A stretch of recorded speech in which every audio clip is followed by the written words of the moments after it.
This is probably the simplest project I've made in a while. Just a small screwdriver for adjusting the cap iron screw on my hand planes. And for a while, I wasn't even sure this video was worth making. But not every project needs to be big, dramatic or impressive.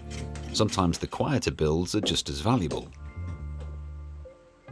So, I thought I'd turn this into a short, simple video while I work on my next larger project. The screwdriver itself is straightforward.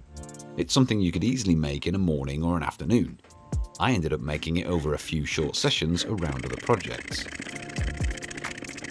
I started with a piece of cherry, planed it square, marked the centers on both ends, and then worked the corners down to an octagon. The idea is to gradually turn it into a cylinder using just hand tools, similar to the process I used when I made a new front knob for my number 4 plane.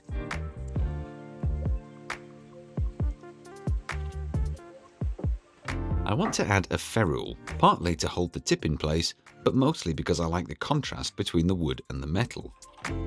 This ferrule is just a piece of stainless steel pipe left over from restoring my chisels. After marking the depth, I cut a curve around the handle using a small sawing jig, then worked the end down with a rasp.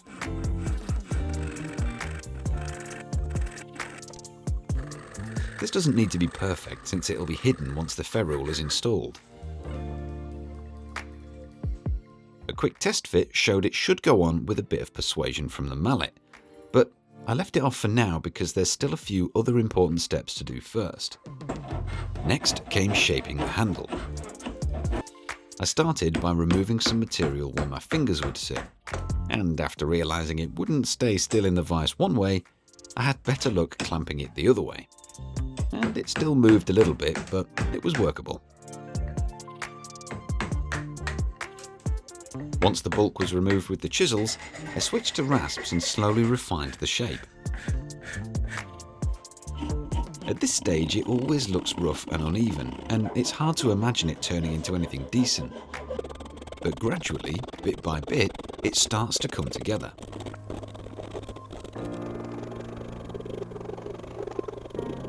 After that, I used strips of sandpaper to smooth and blend everything, starting at 60 grit and working up to 240. For the tip, I used a piece of Damascus steel I bought years ago with the intention of making a knife. That never happened, so I trimmed off a small piece for this instead. And there's still plenty left if I want to make a knife one day. Or, as I'm a woodworker, maybe a marking knife. The steel was thicker than I needed, so I thinned down the end that would actually engage with the screw. I started on the diamond plates with it in a honing guide, and then switched to a file once I realized that would be much quicker. After that, I gave it a quick polish and marked the slot in the handle where it would be fitted.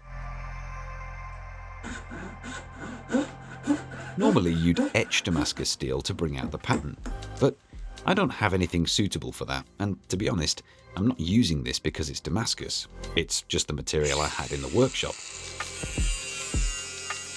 After trimming the tip to length and giving it a final clean, it was ready to glue in.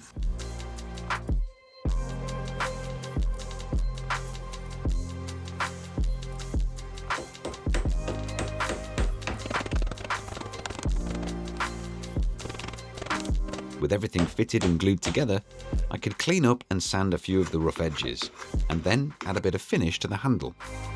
Nothing fancy, just a bit of mineral oil. And with that done, it was time to actually test it. And thankfully, it works exactly as intended, which is always a nice moment at the end of any project. Now, this was never meant to be a big or impressive build. It's just a small tool made from scraps using the tools I already have.